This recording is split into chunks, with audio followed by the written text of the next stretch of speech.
प्रभु का धन्यवाद हो और उसकी स्तुति बढ़ाई और प्रशंसा हो। प्रभु आप सबको बहुत आशीष दे। प्रभु यीशु मसीह जीवित है और सदा सर्वदा जीवित है और हमको बहुत प्यार करता है, आपको बहुत प्यार करता है।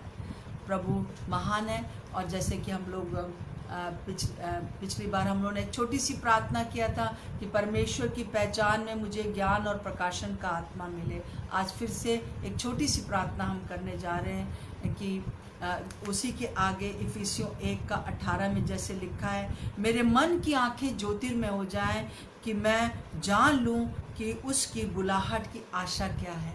मेरे मन की आंखें ज्योतिर्मय हो जाएं कि मैं जान लूं कि उसकी बुलाहट की आशा क्या है।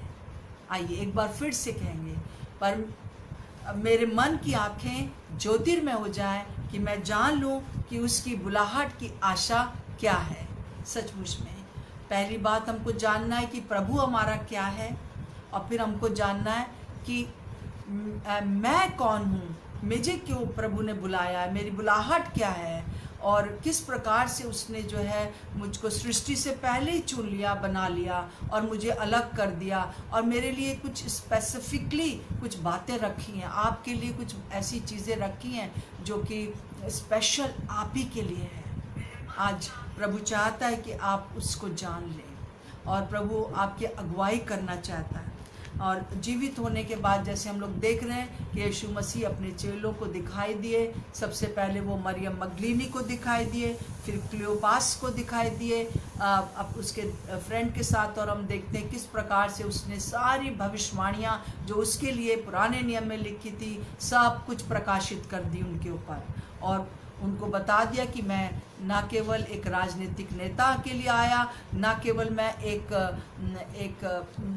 भविष्यवक्ता होके आया हूँ, परंतु मैं जगत का उद्धार करता हूँ। मैं वो मसीहा हूँ जिसके लिए तुम लोग इतने सालों से इंतज़ार कर रहे हो। फिर हम देखते हैं कि वो बंद कमरे का घर में चेलों को दिखाई दिया और वहाँ पर थोमा नहीं था। और फिर उसके बाद हम देखते हैं कि फिर प्रभु यीशु मसीह थोमा को दिखाने के लिए फिर से 1 सप्ताह के बाद आए।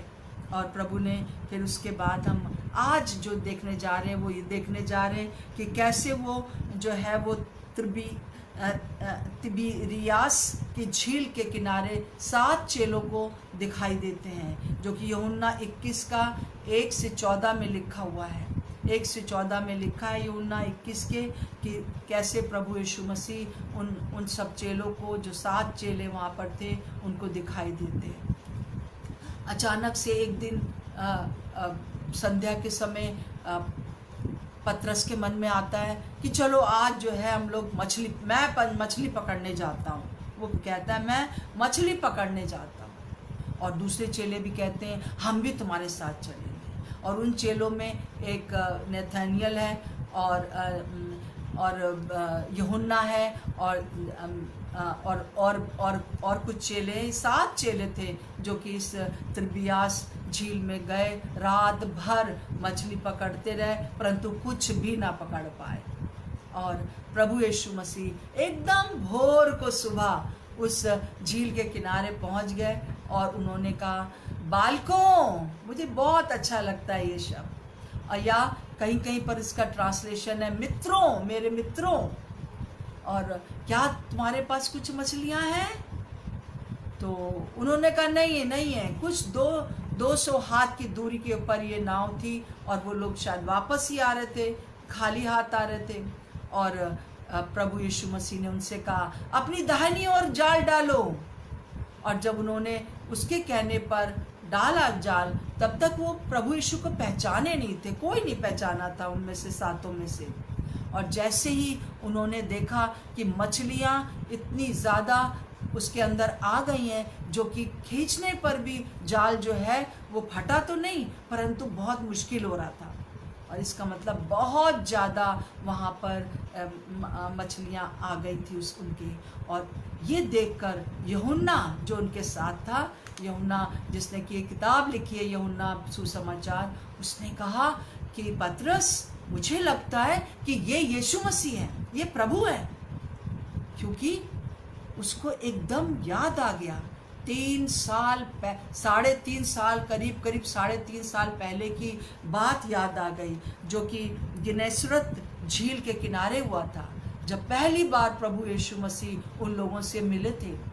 मेरे प्रियो, प्रभु यीशु मसीह जब उसको याद आ गया, जो कि लूका का 5:1-11 में लिखा हुआ है, पूरा ये वाक्य कि किस प्रकार से यीशु मसीह आए उस झील के किनारे, गनेसरत की झील के किनारे, और वहाँ पर कुछ भीड़ इकट्ठा थी और उस भीड़ को वो वचन सुनाने लगे। और वहाँ पर 2 नाव लगी थी, जिसमें से एक नाव जो थी वो पतरस की थी, जो शिमोन कहलाता था। और उस नाव के लिए पतरस से कहा प्रभु ने कि क्या मैं तुम्हारी नाव इस्तेमाल कर सकता हूँ, इसको थोड़ा सा अंदर की तरफ ले जाओ ताकि मैं वचन यहाँ से बैठकर सुना सकूँ। और उसने कहा ठीक है। वो तो अपना जाल साफ कर रहा था, क्योंकि उस दिन उसको कोई भी मछली मिली नहीं थी, कुछ भी नहीं पकड़ पाए थे वो लोग। तो प्रभु यीशु मसीह ने उसकी नाव से बैठकर सारी भीड़ को वचन सुनाया। और जब वो काम कर चुका, जब ये वचन सुनाने का काम कर चुका, तब उसने पतरस से कहा कि क्या तू अपनी ये जो नाव है थोड़ा आगे ले जाएगा, गहरे में, थोड़ा गहरे में ले चल। और जब वो गहरे में गया, उसने कहा अब तू जाल डाल दे। तो उसने कहा कि प्रभु, हम लोग तो रात भर मछली पकड़ते रहे, कोशिश करते रहे, क्योंकि रात ही में मछलियाँ ऊपर आती हैं, सुबह के टाइम तो नहीं आती, दोपहर के टाइम। तो प्रभु ने, पर तेरे कहने पर हम डालते हैं, हम तेरे कहने, तूने कहा है तो हम डालेंगे। और जैसे ही जाल डाला गया, मेरे प्रियो, वहाँ पर इतनी मछलियाँ आ गईं उनके नाव में कि नाव डूबने लगी। और उन्होंने जल्दी जल्दी दूसरों को बुलाया, आ जाओ, जल्दी आओ, हमारी सहायता करो। और इतनी मछलियाँ देखकर यूहन्ना और पतरस और जो दूसरे चेले थे वहाँ पर, वो देख कर, वो जो मछुआरे थे, वो देख कर डर गए, आश्चर्य किया।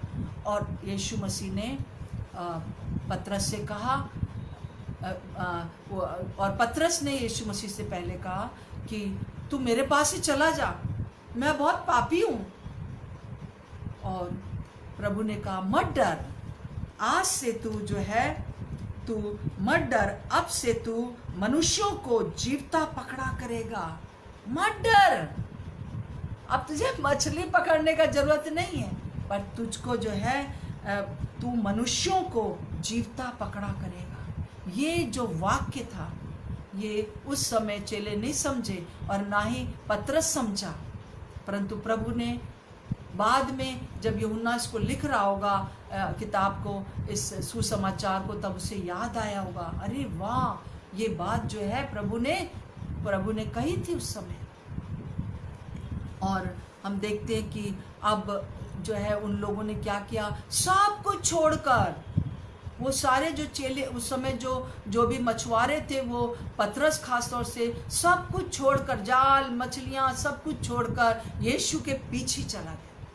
और वो लोग को 3.5 साल हो गए थे प्रभु के साथ रहते हुए, दिन और रात 3.5 साल।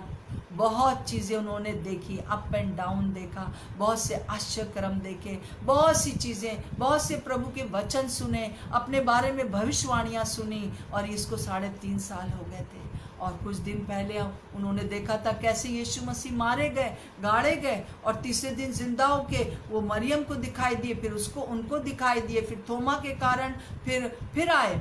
और इस प्रकार से उनको मालूम था कि प्रभु जो है वो जीवित हो गए। और परंतु उसकी बुलाहट क्या थी? पतरस की क्या बुलाहट थी? ये बुलाहट थी कि मनुष्यों को जीवता पकड़ा करेगा, मनुष्यों को जीवता पकड़ा करेगा। तेरा काम होगा कि तू मनुष्यों को जीविता पकड़ेगा, तू लोगों को परमेश्वर का वचन सुनाएगा, उनके जीवनों में बड़ी आशीष को उंडेलने वाला होगा। पर ये बात जो था वो पतरस नहीं समझ पाया और भूल भी गया था, भूल गया होगा कि ये ऐसी बात उसने कही। दूसरी बात उसको समझ नहीं आ रहा था बहुत सी चीज़ें बदल रही थी, बहुत सी चीज़ें अप एंड डाउन हो रही थी। और परंतु मैं इस बात के लिए प्रभु को बहुत धन्यवाद देती हूँ, और मैं उनकी इस बात को बहुत अप्रिशिएट करती हूँ कि उन्होंने डांटा नहीं, उन्होंने पतरस को डांटा नहीं, चेलों को डांटा नहीं। प्रभु हमारा बहुत सहनशील है। और हम होते तो शायद हम अगर आप टीचर हैं, अगर एक बार कोई भी स्टूडेंट आपका कहना नहीं मानता, 2 बार नहीं मानता, 3 बार नहीं मानता, तो आप उसको अच्छे से जो है उसको धुनाई कर देते हैं, इवन हम अपने बच्चों की भी। परंतु प्रभु यीशु मसीह ने कहा, आओ खाना खाओ। हालेलुया। प्रभु ने वहाँ पर जो है एक अंगीठी जला रखी थी, और वहाँ पर उसने कुछ मछलियों को भून रखा था, रोटियां सेक रखी थी। हमारा प्रभु जानता है कि इस समय पतरस और इन लोगों को, यूहन्ना को और नथानियल को और थोमा को और 2 और जो उनके साथ थे, 7 लोगों को भूख लगी होगी, ब्रेकफास्ट की ज़रूरत होगी। उसने उनके लिए नाश्ता बना रखा था। प्रभु ने उनसे कुछ नहीं कहा आओ खाना खाओ, क्योंकि प्रभु को पता था कि जब पवित्र आत्मा आएगा तब ये लोग सब समझ जाएंगे। अभी ये लोग नहीं समझते हैं, पर जो बातें मैं इनके साथ कर रहा हूँ, जब पवित्र आत्मा आएंगे, जब मैं इस दुनिया से चला जाऊंगा और इनके सामने उठा लिया जाऊंगा, और मैं पवित्र आत्मा के रूप में फिर से इनके अंदर आऊंगा, इनके ऊपर आऊंगा, इनके ऊपर उतरूंगा, तब ये सब समझ जाएंगे कि इनकी बुलाहट क्या है, इनको क्या करना है। मेरे प्रियो, प्रभु हमारी बुलाहट के लिए जानता था कि वो लोग पवित्र आत्मा जब आएंगे तब ऐसा होगा, और उसको मालूम था ये बात। फिर आगे का काम जो है वो पवित्र आत्मा संभालेंगे। आपको परमेश्वर ने एक खास काम सौंपा है। जितने भी आप सुन रहे हो, प्रभु ने आपको खास काम सौंपा हुआ है। और जैसा हम देखते हैं इफिसियों 1:4 में लिखा हुआ है, जैसा उसने हमें जगत की उत्पत्ति से पहले उसमें चुन लिया। जैसा उसने जगत की उत्पत्ति से पहले उसमें हमें चुन लिया। हालेलुया। प्रभु जो है हर एक को, चाहे मैं स्नेहलता हूँ, चाहे आप कोई भी क्यों ना अपना नाम लेके बोल सकते हैं कि प्रभु ने मुझे जगत की उत्पत्ति से पहले चुन लिया है। मेरे प्रियो, जब सृष्टि भी नहीं हुई थी तब उसको पता था एक लड़की ऐसी होगी जिसके माता पिता का नाम ये होगा और जिसका नाम स्नेहलता होगा। 13 साल की उम्र में वो प्रभु को मुझे जानेगी और ये बातें उसके ऊपर आएंगी, और मैंने उसको इसलिए बुलाया हुआ है, इसलिए मैंने उसको चुना हुआ है। और आपके बारे में भी वो जानता है। अभी नहीं, न केवल माँ के गर्भ से, परंतु सृष्टि के पहले से ये वचन कह रहा है। इफिसियों उसका 1 अध्याय और उसकी 4 आयत में लिखा है, जो हमें बहुत एनकरेज करती है। प्रभु को पहले से ही पता था, पहले से पता था आपके बारे में। प्रभु ने आपको चुन लिया है, और वो जो है हर एक को एक विशेष कार्य के लिए चुनता है और हर एक को विशेष कार्य देता है। और अब इस समय मैं चाहती हूँ कि हम लोग ये सब भूल जाएं कि संसार में क्या हो रहा है, मुझे क्या करना है, ये क्या है, वो क्या है। सिर्फ एक बात की धुन रहे, प्रभु आपने मुझे क्यों चुना है, मुझे क्यों बुलाया है, क्या काम मुझे करना है। बहुत से काम है जो कि हमको कॉमन है जो करने हैं, परंतु कुछ विशेष काम है जिसको मैं कर सकती हूँ, आप नहीं कर सकते। पर आपको जो काम सौंपा गया वो मैं नहीं कर सकती हूँ, परंतु हमको उसको जानना बहुत ज़रूरी है। और हम इस समय, और ना केवल एक दिन के लिए पूछ रहे कि प्रभु आप बताइए कि मुझे क्या करना है, और प्रभु बताते हैं। हर रोज़ प्रार्थना करिए, अपने बच्चों के लिए प्रार्थना करिए, अपने लिए प्रार्थना करिए। अगर आपने प्रभु यीशु मसीह को ग्रहण कर लिया है, अगर आप प्रभु यीशु मसीह का राज्य बन गए हैं, तो प्रभु ने एक खास मकसद के लिए आपको चुना हुआ है। मेरे प्रियो, खास मकसद के लिए। वो मकसद क्या है? हो सकता है कि वो मकसद हो कि आपको नौकरी के साथ प्रभु का काम करना हो, लोगों के लिए प्रार्थना करना हो, लोगों को मेरे प्रभु के बारे में बताना हो सकता है कि आपको सारी नौकरी छोड़कर करना हो। हो सकता है कि आपके लिए कोई एक स्थान हो जहाँ आपको करना हो सकता है कोई फील्ड हो जहाँ आपको करना हो। प्रभु जानता है। अगर आप प्रभु से पूछेंगे वो आपकी ज़रूर से अगुवाई करेंगे। प्रभु हमारा चाहता है कि हम प्रतिदिन कहें, जैसे मुझे मालूम है कि प्रभु ने मुझे क्यों बुलाया, परंतु हर रोज़ सुबह उठकर मैं प्रभु से कहती हूँ, प्रभु आज आप क्या चाहते हैं, आज आप क्या चाहते हैं, आपकी क्या बुलाहट है कि आज मैं क्या करूँ। पूरी मेरी कोशिश रहती है कि पवित्र आत्मा की आवाज़ सुन सकूँ, और आजकल इन दिनों में बहुत आवाज़ सुन पा रही हूँ। आपको पता है क्यों? क्योंकि ना कोई घर में आता है, ना मैं कहीं जाती हूँ, और पूरे समय बस ये रहता है पवित्र आत्मा की सुन लो और वो कर दो, पवित्र आत्मा की सुन लो और वो कर दो। और फिर एक समय आएगा कि बहुत सब कुछ नॉर्मल होगा, पर उस समय भी हमको ये चीज़ ध्यान देनी है। हर रोज़ परमेश्वर की आवाज़ सुन लीजिए कि प्रभु आपसे क्या चाहता है। प्रभु आपको अचंभा होगा कि प्रभु आपके जीवन के हर एक्टिविटी की एक एक डिटेल को बताता है।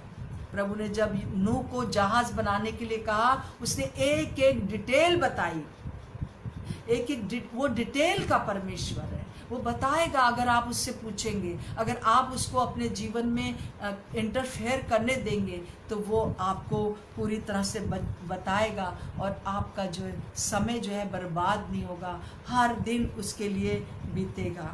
और प्रभु जो है, प्रभु जानता था उस समय कि प्रभु पतरस जो है, जब पवित्र आत्मा आएंगे तब पतरस जान पाएगा। उसी तरह से पवित्र आत्मा जानते हैं कि जब हम पवित्र आत्मा की सुनेंगे, पवित्र आत्मा से भर जाएंगे, तब हमारे जीवन में हमारी बुलाहट जो है वो एकदम हो जाएगी, पूरी हो जाएगी, उसको हम समझ सकेंगे।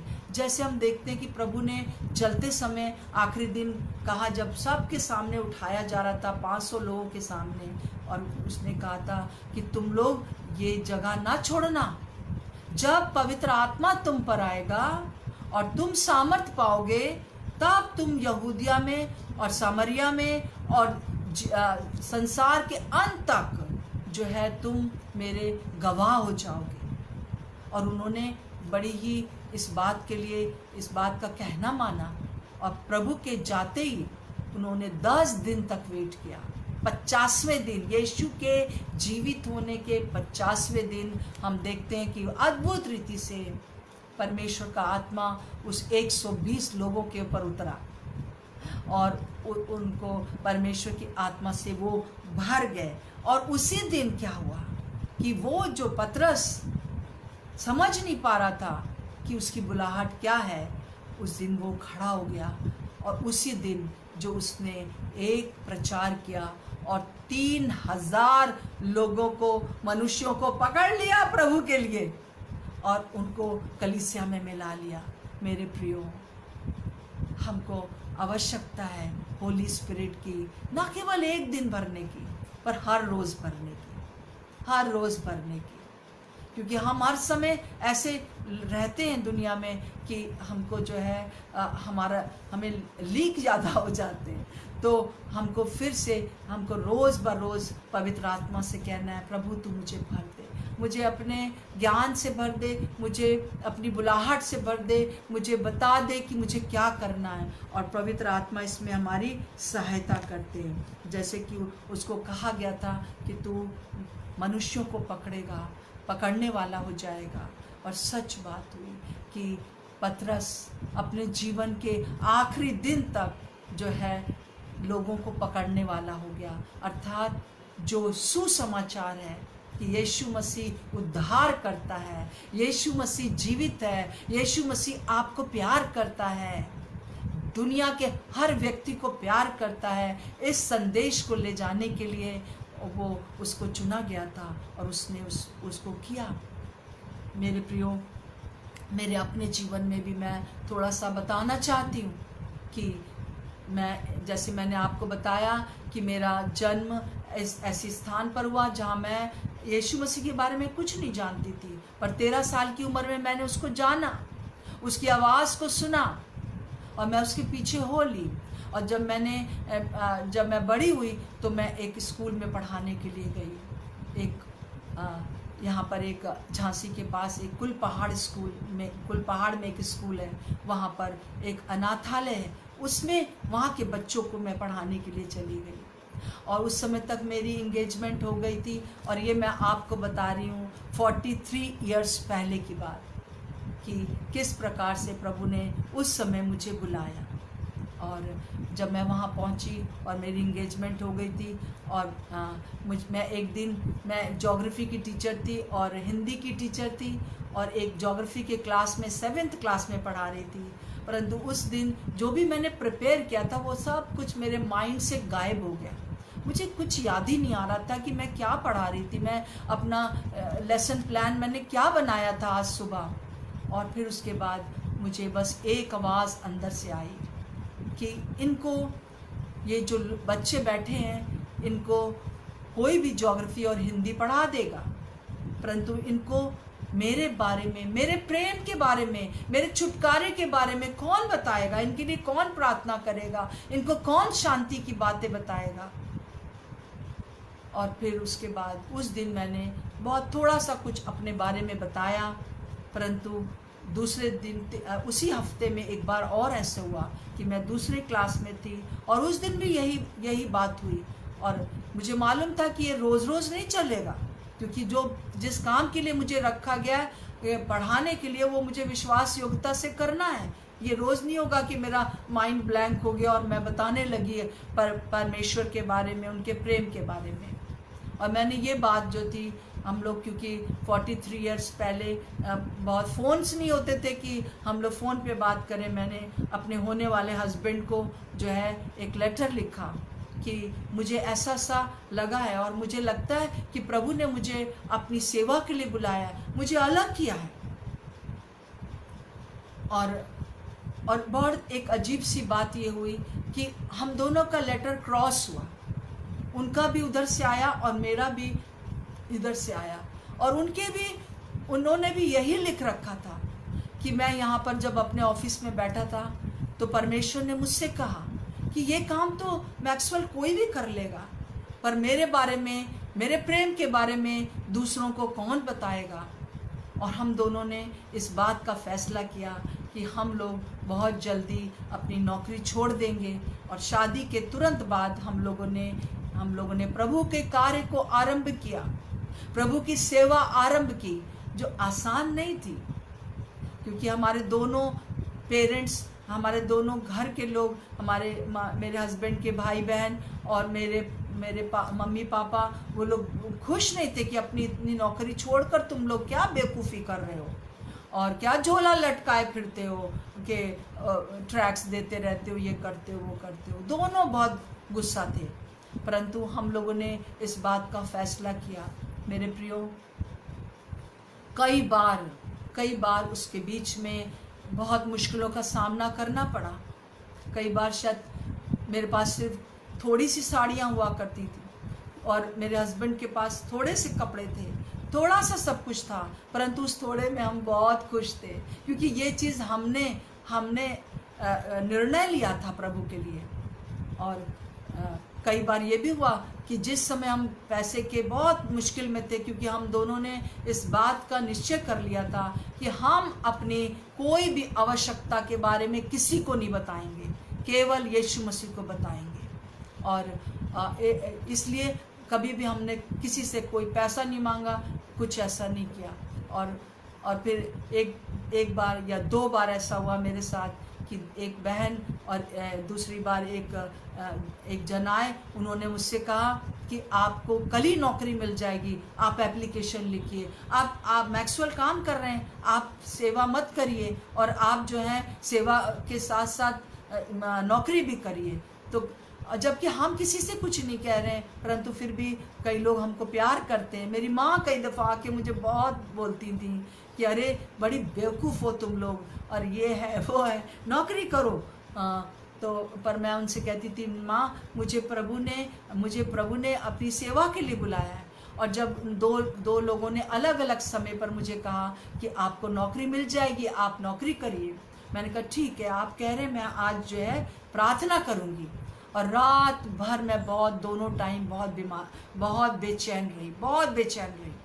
और मैंने कहा प्रभु, अगर आप चाहते हैं कि मैं नौकरी भी करूं, क्योंकि मैं ट्रेन टीचर हूं, तो मैं नौकरी करने के लिए तैयार हूं, आप मुझे बताइए।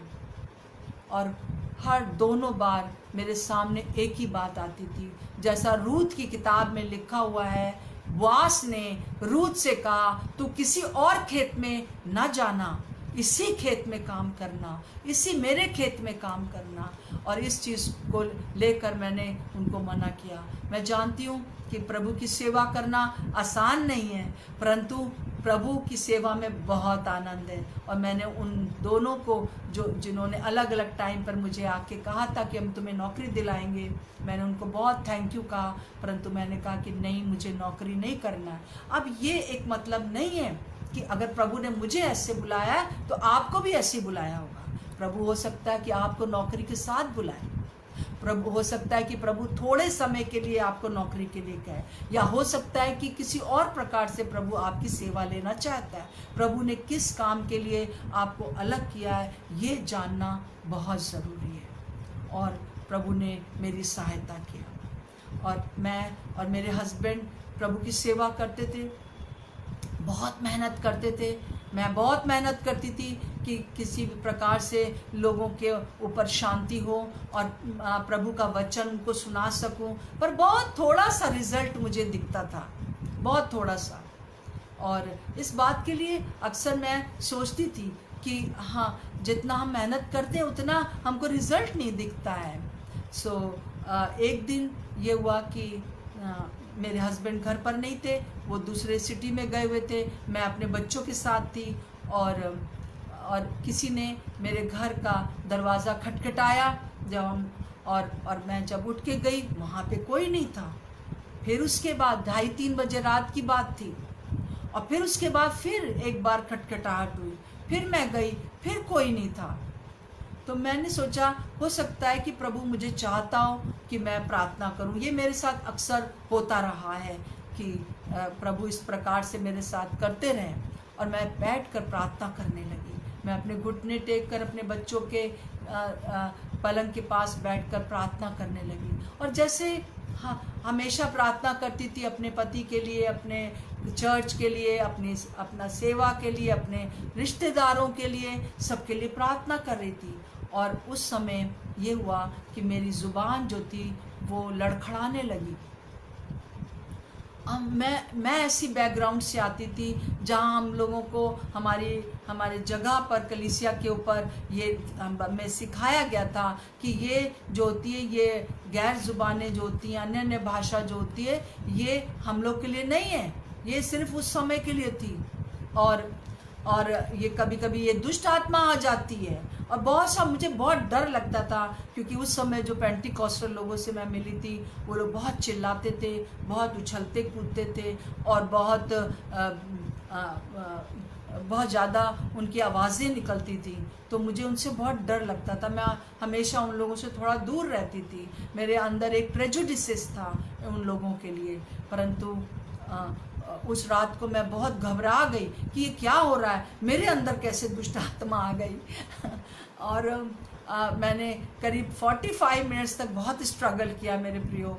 और मैं अपने मुंह बंद कर रही थी कि चल हट शैतान तू यहाँ से, मैं तुझे कहती हूँ, हुक्म देती हूँ कि जा।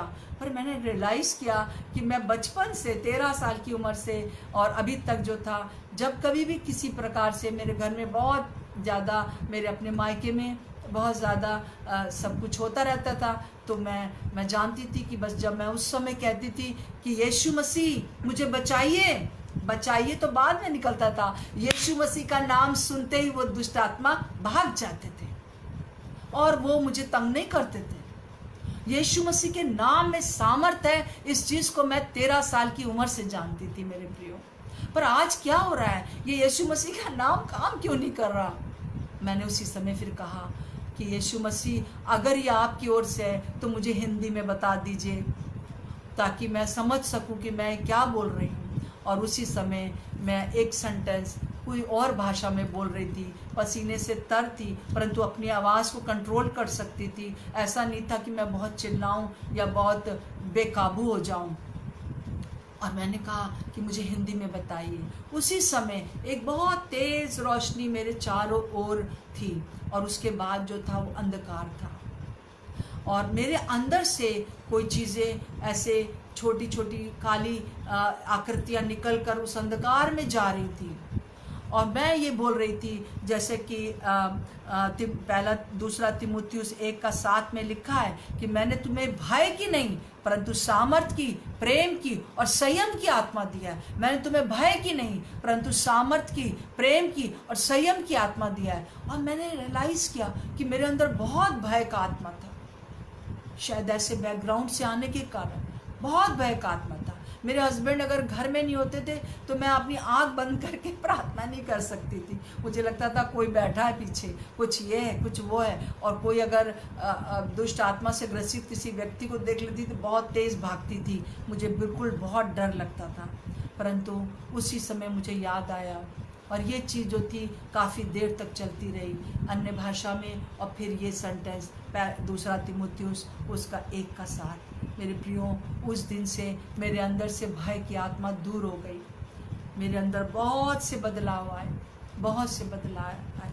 और उस दिन उसी समय मुझे याद आया कि हमारे जो बाइबल स्टडी हम लोग करते थे अपने घर में और एक जगह के ऊपर, वहाँ पर एक हम लोग का स्टूडेंट आता था जो कि एक यूनिवर्सिटी स्टूडेंट था और उसने क्रिश्चियन कॉलेज में यहाँ पढ़ता था और वो एक पेंटिकॉस्टल बैकग्राउंड से आता था। आज कभी उसने हमको नहीं बताया था, पर ठीक 1 हफ्ता पहले उसने मुझसे कहा था, दीदी क्या आप अन्य भाषा में प्रार्थना कर लेती हैं? क्या आपको ये अनुभव है? तो मैंने उससे कहा था, देखो हम ये सब नहीं मानते, हम ये मानते कि ये प्रभु की ओर से नहीं होता है। पर उसने कहा अच्छा ठीक है, परंतु आप प्रेरितों की किताब एक बार में बैठकर पढ़ लीजिए। तो मैंने उसका कहना माना और मैंने पूरा प्रेरितों की किताब शायद 2 दिन में पूरा एक सिटिंग में मैं पढ़ती रही। और मैंने कहा कि यीशु मसीह अगर ये बात सच है कि लोगों ने भविष्यवाणी किया और साथ साथ में अन्य भाषा में भी बोला, ये अन्य भाषा में बोलना कुछ आपकी ओर से है, तो आई एम ओपन, मैं तैयार हूँ। और मैं एक प्रार्थना करके भूल गई थी और प्रभु ने मेरी उस प्रार्थना को सुन लिया। और हमको जो है बस ओपन रहना है, ओपन रहना है। वो जो प्रेजुडिसेस है उसको हटाना है। और बहुत सी ऐसी चीज़ें हैं जो कि गलत उसके बारे में है कि एक तो ये गलत है कि अगर आपको अन्य भाषा में प्रार्थना नहीं कर सकते हो तो आप स्वर्ग नहीं जा पाओगे। ये गलत है, बिल्कुल गलत है।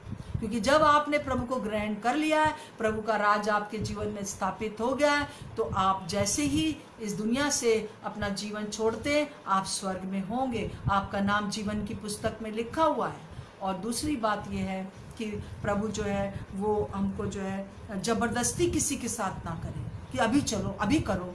जैसे कई लोग सिखाने लगते हैं कि तुम हमारे पीछे बोलो रबा रबा। नहीं, कभी नहीं, कभी मत करिए ऐसे। वो जब आएगा तो अपने आप आएगा। और अगर आप प्रार्थना कर रहे हो और अभी तक आपको नहीं मिला है तो चिंता की ना करिए। प्रभु तो आपको बहुत प्यार करता है, जब वो चाहेगा तब दे देगा। परंतु ओपन रहिए, संदेह ना करिए, क्योंकि ये प्रभु की ओर से है, प्रभु की ओर से है। और ये बहुत जेंटल है, ये बहुत अच्छे से आप कर सकते। कई लोग तो सिर्फ आराधना ही करने लगते हैं अन्य भाषा में। हाँ, आराधना मतलब गाना गाने लगते हैं। और ऐसा नहीं है। अगर आप इस चीज़ से आज तक डरते आए हो, आज बस ये कह दीजिए, प्रभु मैं चाहता हूँ कि आप मुझे अपने आत्मा से भर दीजिए, जैसे ही वो 120 लोगों के जीवन में आपने किया, मेरे जीवन में भी करिए, ताकि पतरस के समान मुझे और भी ज़्यादा पता चल जाए कि मुझे क्या करना है। मैं ये तो था, श्योर थी मैं कि मुझे प्रभु का सेवा करनी है, मुझे लोगों के लिए प्रार्थना करनी है, मुझे लोगों को प्रभु की शांति का सुसमाचार सुनाना है, उद्धार का सुसमाचार सुनाना है, छुटकारे का सुसमाचार सुनाना है। परंतु प्रभु ने जैसे अपने चेलों से कहा, ठहरे रहना। जब ये बात मेरे जीवन में हुई मेरे प्रियो, उसके बाद मेरे जीवन में बहुत से अद्भुत काम हुए। मैं एक बार किसी को बताती, वो लोग समझ जाते हैं। और एक बार मुझे प्रभु ने वचन को समझने का उसी समय से ये वरदान दे दिया। मैं बहुत लोगों को माफ़ नहीं कर पाती थी, उसके बाद से बहुत आसान हो गया माफ़ करना, प्यार करना। कोई गैर भी अगर रास्ते में दिखता तो मुझे बड़ा उनके ऊपर प्यार आ जाता। मुझे लगता कोई रिक्शे वाला भी, मुझे लगता अरे ये मेरा भाई है। बड़ा अजीब सी बेवकूफ़ी सी बात लोगों को लगेगी, परंतु ये वो प्रेम है आ जाता है जो परमेश्वर का प्रेम है मेरे प्रियो, जो सबसे वो करता है। वो प्रेम का अनुभव मैं करने लगी। और भी बहुत सी चीज़ें मेरे जीवन में हुई। कोई चीज़ समझ में नहीं आती तो अन्य भाषा में प्रार्थना करती हूँ और वो मुझे एकदम एग्जैक्ट प्रभु बता देते हैं। अब ये कई लोगों का ये कहना है कि हमें सबके सामने प्रार्थना नहीं करना, ये बात सच है। ये जो प्रार्थना, ये जो अन्य भाषा में प्रार्थना करना है, जो यदि कोई ऐसा व्यक्ति है जो नहीं जानता है, उसके सामने हमको सब के सब ना बोलने लगे। पर हाँ, कभी कभी नीड होती है, उस समय आप बोल सकते हैं, अन्य भाषा में प्रार्थना कर सकते हैं, परंतु ये अकेले में प्रार्थना करने का ज़्यादा ज़रूरत है। जैसा पहला कुरिन्थियों 14 का 1 से 4 में लिखा हुआ है, जो अन्य भाषा में बातें करता है वो परमेश्वर से बातें करता है। हालेलुया। मेरा आत्मा, मेरा जीवन जो है वो परमेश्वर से कनेक्ट हो जाता है। शायद मुझे इस बुद्धि से समझ में ना आए, परंतु अगर आप मांगेंगे तो परमेश्वर आपको देगा वरदान कि आप समझ सकेंगे। पर कभी कभी आप नहीं समझ पाते, क्योंकि शायद हो सकता है कि सिर्फ आप परमेश्वर की आराधना उस समय कर रहे हैं और ये पता चल जाता है शायद किसी के लिए प्रार्थना कर रहे हैं, किसी का मुंह का फोटो आपके सामने आ जाता है और आप उसके लिए प्रार्थना कर रहे हैं। परंतु प्रभु जो है वो कहता है कि जो व्यक्ति अन्य भाषा में प्रार्थना करता है वो परमेश्वर से बातें करता है। और दूसरी बात, वो भेद की बातें आत्मा में होकर बोलता है। हालेलुया। जो सृष्टि से पहले जो परमेश्वर ने मेरे लिए योजना बनाई है, वो भेद की बात अभी तक मुझे पता नहीं है, वो बातें एकदम ओपन होने लगती है और वो मुझे समझ में आने लगती है, आपको समझ में आने लगती है, उस मनुष्य को समझ में आने लगती है। और फिर आगे लिखा है इन्हीं आयतों में कि वो अपनी उन्नति करता है। जो अन्य भाषा में बोलता है वो अपनी उन्नति करता है। आपकी उन्नति होगी तो आप दूसरों की भी उन्नति कर पाओगे। जितना आप अन्य भाषा में प्रार्थना करोगे उतना आपकी उन्नति होगी। जितना आपकी उन्नति होगी, आपके साथ जो रहते हैं, जो आपके आसपास हैं, जो कलीसिया में हैं, उनकी उन्नति आप कर पाओगे। यदि आपकी उन्नति नहीं हो रही है तो आप दूसरों की कैसे उन्नति कर पाओगे।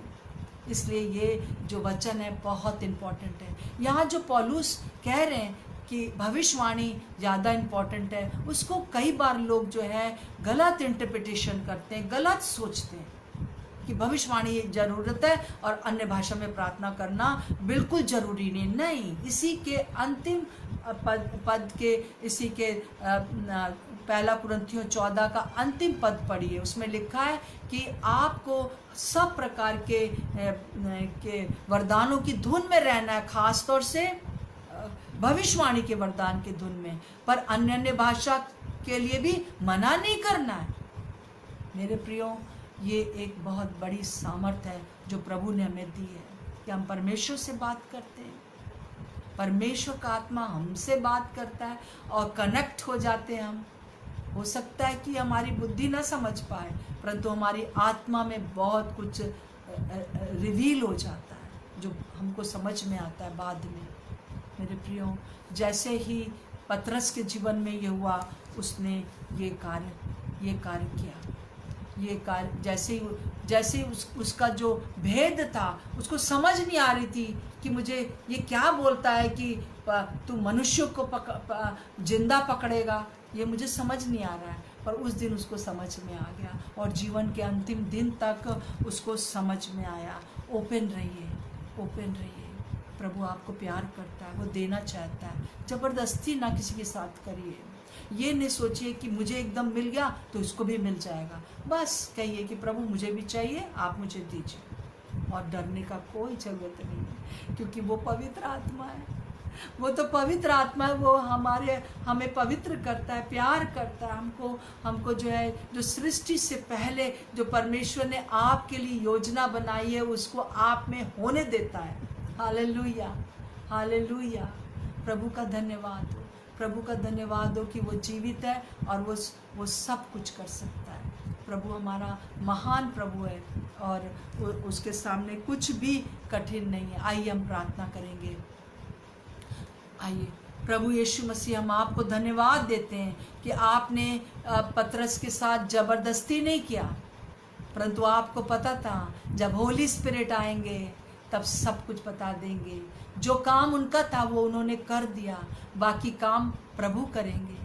हाँ, प्रभु पवित्र आत्मा करेंगे। मेरे प्रभु, इस समय प्रार्थना करती हूँ हर एक उस व्यक्ति के लिए जो कि इस बात को सुन रहा है, उसके लिए मैं प्रार्थना करती हूँ यीशु मसीह नासरी के नाम से कि वो इस बुलाहट को, अपनी आने की बुलाहट को समझ सके। अब क्यों आप दुनिया में इसको लेकर आए हैं? पहली बात इसलिए लाए हैं आप दुनिया में क्योंकि आप बताना चाहते हैं कि आपके अंदर वो रहना चाहता है। अगर अभी तक आपके अंदर नहीं रहता है तो आज बुला लीजिए। वो जीवित परमेश्वर है और वो आपको प्यार करता है, वो आपको स्वर्ग ले जाना चाहता है, वो आपका छुटकारा चाहता है, ना केवल इस दुनिया के बाद परंतु यहाँ पर भी। और प्रभु, हम आज आपसे प्रार्थना करते हैं, होली स्पिरिट, हम आज आपसे प्रार्थना करते हैं जिन्होंने ये पहली बार ये सुना है कि पवित्र आत्मा के बारे में, प्रभु वो इस बात को समझ सके। प्रभु हमें अपनी बुलाहट के बारे में और क्लियर कर दीजिए। कोई भी ऐसा विश्वासी नहीं है जिसको कि आपने कोई खास बुलाहट के लिए ना रखा हो सकता है कि किसी को सोशल वर्क के लिए रखा है, हो सकता है आपको प्रभु ने रखा हो कि आप नौकरी के साथ प्रभु के बारे में बताएं, आपको शायद पहुनाई के लिए रखा हो। तमाम वरदान हैं और परंतु एक वरदान जो ये है कि हमारे उठते बैठते लोगों को पता होना चाहिए कि यीशु मसीह जीवित है और वो हमारे अंदर रहता है। प्रभु का धन्यवाद हो। मेरे प्रियो, अगर कोई भी प्रकार की समय आपके अंदर कोई भी संदेह है, वो संदेह को मैं कहती हूँ यीशु के नाम से दूर हो जाओ। मैं ऐसे कुछ लोगों को देख रही हूँ जो कि कंफ्यूज हैं कि नौकरी करें कि ये करें, नौकरी करें कि वो करें, परंतु प्रभु आपसे कह रहा है कि आप अगर उसके सामने ठहरोगे तो प्रभु आपको बता देगा, मेरे बेटे, मेरी बेटी, तुझे ये करना है। और मैं इस समय प्रार्थना करती हूँ कि हर एक प्रकार की कंफ्यूजन की आत्मा, हर एक प्रकार की धोखा देने वाली आत्मा को मैं इस समय बांध देती हूँ और हमेशा के लिए उस व्यक्ति से अलग करती हूँ। होली स्पिरिट आइए, ओ होली स्पिरिट आइए, हमारी सहायता करिए क्योंकि आप सहायक हैं, आप सहायक हैं। और विशेष रूप से हम प्रार्थना करते हैं इस समय जबकि पूरे संसार में ये कोरोना वायरस के लोग हैं, प्रभु वो सब चंगे हो जाएं, सब चंगे हो जाएं। ये चीज़ जो है ख़त्म हो जाए यीशु के नाम से, पूरी तरह से जड़ से उखाड़ कर फेंकते हैं। हमारे शहरों से, हमारे मोहल्ले में, हमारे देश में, पूरे संसार से इसको हम उखाड़ कर फेंकते हैं यीशु के नाम से। अब प्रभु यीशु, आप अपना अनुग्रह करें, अनुग्रह कर प्रभु जी। उन लोगों पर अनुग्रह कर जिनके पास खाना नहीं है, उन लोगों के ऊपर अनुग्रह करिए जिनके साथ अन्याय हो रहा है, उन लोगों के ऊपर अनुग्रह कर दीजिए इस समय जो कि प्रभु आपको पुकार रहे हैं। ओ पवित्र पिता, आप अपना हाथ आगे बढ़ाइए चंगाई का और प्रभु यीशु मसीह के नाम से लोगों को चंगाई मिल सके। प्रभु आपका धन्यवाद, धन्यवाद हो प्रभु, आपके प्रेम के लिए धन्यवाद। यीशु के नाम से मांगते हैं, आमीन और आमीन। धन्यवाद, हर एक को धन्यवाद जो मेरे साथ जुड़े हैं और मैं आपको यीशु मसीह के नाम से आशीषित करती हूँ और मैं प्रार्थना करती हूँ हर एक के जीवन में वो बात पूरी हो जो प्रभु ने आपके लिए सोच रखी है। आमीन और आमीन।